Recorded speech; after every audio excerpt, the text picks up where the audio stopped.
اس سے آگے انہوں نے ایک اور روایت پیش کی مولانا ثاقب رضا مصطفی صاحب نے، کہتے ہیں کہ اس سے ایک عرصے بعد امام عتبی یا عتبی کہتے ہیں، میں حضور کے روضے کے پاس بیٹھا ہوا تھا، ایک دیہاتی اور اس نے بھی فریادیں کی اور فریادیں کر کے چلا گیا، میں بیٹھا رہا، بیٹھے بیٹھے اونگ آ گئی، خواب میں حضور کی زیارت ہوئی، حضور نے فرمایا عتبی اٹھو اور اس عرابی کو تلاش کرو، جب مل جائے تو میری طرف سے جنت کی بشارت دے دو۔ پھر انہوں نے اس پر ایک شعر بھی پڑھا کہ سرکار کی دہلیز سے ہوتے ہوئے آؤ، یعنی جس نے معافی لینی گناہوں کی، نبی کریم صلی اللہ علیہ وسلم کی وفات کے بعد بھی آپ کی قبر پر آئے تب اسے معافی ملے گی۔ اور اس کے ایک عرصہ بعد امام عطابی کہتے ہیں میں حضور کے روضے کے پاس بیٹھا تھا اور ایک دیہاتی آیا اور اس نے بھی فریادیں کی اور فریادیں کر کے چلا گیا، اور میں بیٹھا تھا، بیٹھے بیٹھے اونگ آ گئی تو حضور کی زیارت خواب میں ہوئی اور آپ نے فرمایا اے عطابی اٹھو اور اس عرابی دیہاتی کو ڈھونڈو اور جب مل جائے میری طرف سے جنت کی بشارت دے دو۔ مجرم ہو تو منہ اشکوں سے دھوتے چلے آؤ، مجرم ہو تو منہ اشکوں سے دھوتے چلے آؤ، آؤ در تواب پہ روتے چلے آؤ۔ قرآن میں مذکور ہے بخشش کا طریقہ، سرکار کی دہلیز سے ہوتے چلے آؤ۔ کہا جرم کر بیٹھو تو محبوب کی چوکھٹ پہ آ جاؤ، پھر کیا ہوگا لوجد اللہ تواب الرحیم۔ تم تو گناہوں کی معافی لینے آئے تھے لیکن محبوب کو ساتھ لے آئے ہو، لہٰذا وسیلہ حضور کا ڈالا ہے تو گناہ تو معاف ہوں گے ہی ہوں گے، اضافی رحمتیں بھی عطا کر دی جائیں گی۔ اللہ اکبر، کرم نوازیاں ہو جائیں گی۔ تو ان کے در پہ حاضری سعادت مند لوگوں کا عمل اور وظیفہ رہا ہے۔ یہ جو روایت ہے اس کی حقیقت اگر آپ دیکھیں تو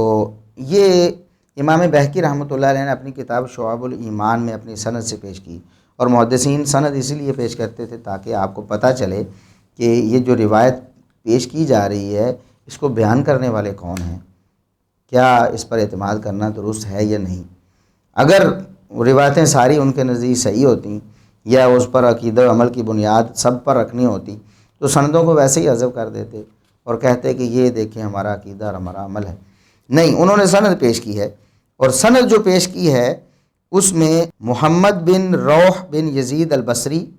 اور اسی طرح عمر بن محمد بن عمر بن الحسین اور اسی طرح ابو حرب الہلالی، یہ تینوں راوی ایسے ہیں جن کے بارے میں کوئی پتہ نہیں کہ یہ کون ہے۔ دیکھیں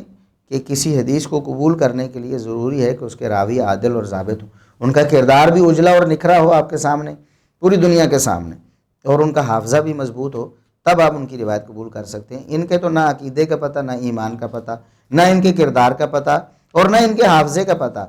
تین بندے ہیں، کوئی ایک نہیں ہے، تینوں کے حالات ہی نہیں پتہ کہ یہ کون تھے۔ اور اس سے آگے بھی یزید الرقاشی ایک راوی ہے، وہ ضعیف ہے، محدثین کہتے ہیں کہ یہ قابل اعتماد نہیں، اس کی حدیثیں جو بیان کردہ ہیں وہ ان سے آپ حجت اور دلیل نہیں لے سکتے۔ تو یہ حال ہے اس روایت کا۔ اور امام ابن عبد الہادی رحمۃ اللہ علیہ نے الصارم المنکی میں جب علامہ سبکی کا رد کیا تو وہاں واضح طور پر لکھ دی کہ وہذہ الحکایۃ التی ذکرہا بعضهم یرویہا عن العتبی بلا اسناد، یہ جو روایت عتبی سے عموماً پیش کی جاتی ہے بغیر سند کے پیش کی جاتی ہے۔ وبعضهم یرویہا عن محمد بن حرب الہلالی، بعض نے محمد بن حرب الہلالی سے اور بعض نے محمد بن حرب عن ابی الحسن الزعفرانی سے، اور بعض نے کسی طرح بھی پیش کی۔ کہتے ہیں کہ شعب الایمان میں اس کی جو سند آئی ہے وہ تو اندھیرے ہی اندھیرے ہیں کہ وہ کیسے تھے۔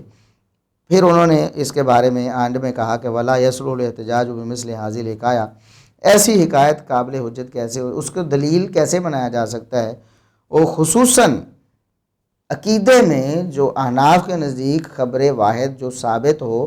اس کی تمام شرطیں صحت کی پوری ہوں تب بھی وہ حجت نہیں ہوتی، کہ کہ ایسی جھوٹی من گھڑت اور ضعیف روایت